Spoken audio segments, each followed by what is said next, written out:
Welcome. And 20 months ago, Manyatshe was accused of fraud and corruption while the CEO of the post office. He's taken 20 months to prove himself right or vindicate himself when he said that he wasn't involved. But Maanda, why did it take so long?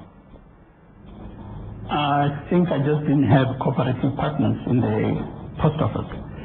If the post office has been honest up front, it would have taken maybe 3 months. Why do you think that was? Why was there such resistance from the post office? When I look at the sequence of events and when you look at the statement which I released, it was very obvious that they decided to mitigate the claim I have against them, and they just decided that they're not going to say a word about my innocence. Maanda, I want to come back to what's happening now and what your future plans are, but if we just take a step back, how did it get to that position 20 months ago? What went on? What went on is that while allegations were made, which Mail and Guardian printed, I spoke to the chairperson of the post office then for them to retract it, because the person who made it, who was the CEO of the post office then, said he had the authority of the board to do it. When I spoke to the chairperson, they assured me that they didn't give that authority because they didn't believe I was guilty. The minutes of the board, which subsequently we obtained, confirms that assertion by the chairperson, where many individuals in the board did say that Maanda is innocent. Maanda, if we look at the main protagonist in this drama, your successor as CEO of the post office, he's no longer there either, but he made the accusations. What would have led him to make the accusations? I think the biggest problem was the board, because most of the claims that he made in the affidavit are clearly false, and the board should know, and they know, that it was false. Usually the board is there to retain institutional memory. They were the ones that were supposed to tell him that when he said we didn't approve this, you are wrong, we did approve it. When he said Manyatshe pushed this tender, you are wrong because he didn't. He was the one who was holding us back on spending on this contract. But they didn't do that. And to me, it was the negligence of the board that led to the situation where we are in now. They fired him, and in firing him, they hoped that will appease me. But the biggest thing I wanted, and which I wanted, was to clear my name, to say that that was false, that was not right. So was he just doing his job then, looking into these things that he suspected weren't kosher, but in the long run, the board should have guided him to the conclusions you've come up with? Yes, because they know the truth. It's also a tendency that's worrying South Africa. If you look at all the parastatals when the new CEOs come in, the first thing that they do is to blacken the name of the previous CEO. It has happened in most of the parastatals. I don't want to mention names. We all know about it. We also know about the competence of the board of the parastatals that up to date shows that many of them are not up to scratch. Why would that be the case, though, Maanda? Come again? Why would that be the case? Why is there such a trend in parastatals in the country? I think in many instances, this will be a challenge of a developing country and a transforming country. Remember where we come from. We want to get many people to get experience, and some of these people have never served on boards, and some of them have never been in institutions that annually spend so much money.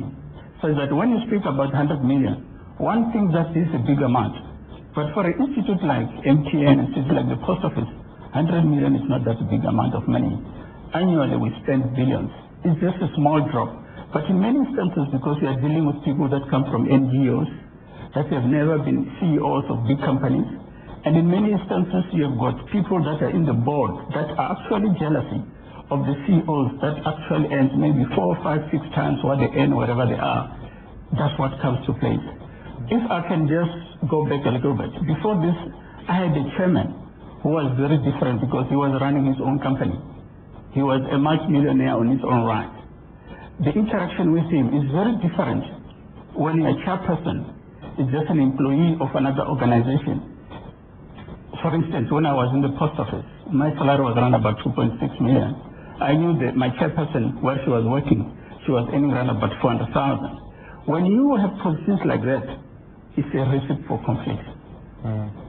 Maanda, if you talk about the time you were at MTN, then you resigned when the allegations came out as MD of MTN South Africa.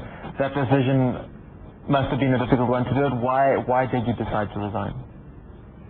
I really think that as a CEO, more than qualifying for the job that you're doing, you must have a moral right to be where you are.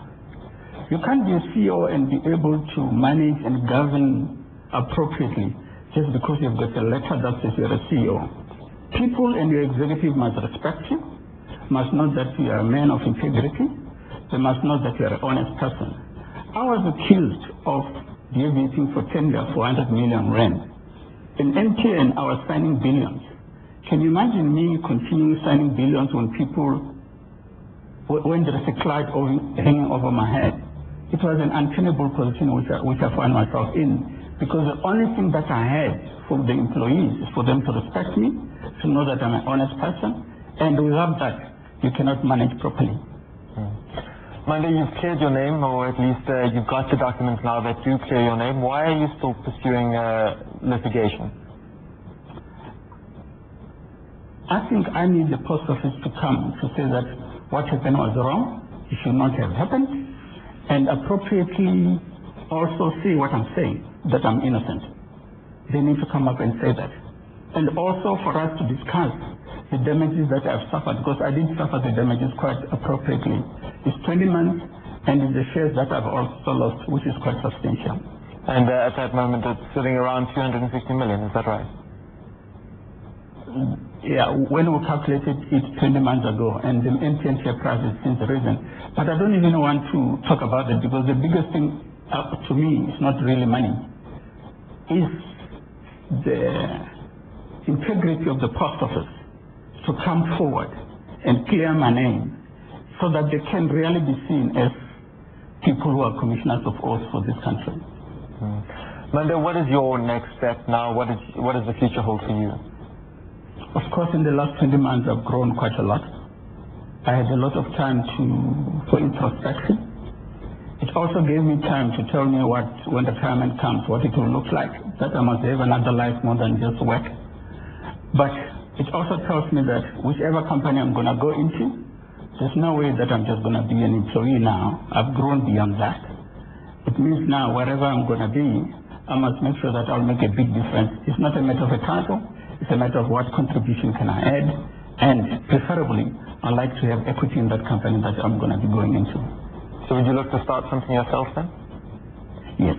In fact, that's the biggest probability, more than me just going into an established company. And any particular sectors in mind, any ideas yet, or is this still quite a while away? Telecoms looks very fascinating. Of course, while I was away, also the energy industry has also come into play, and I really believe that those two areas really offer good prospects for anybody who wants to look into starting a company in South Africa. Maanda, just to close off with then, what does the future hold then for the post office? How convinced are you that the organization seems now to be back on track?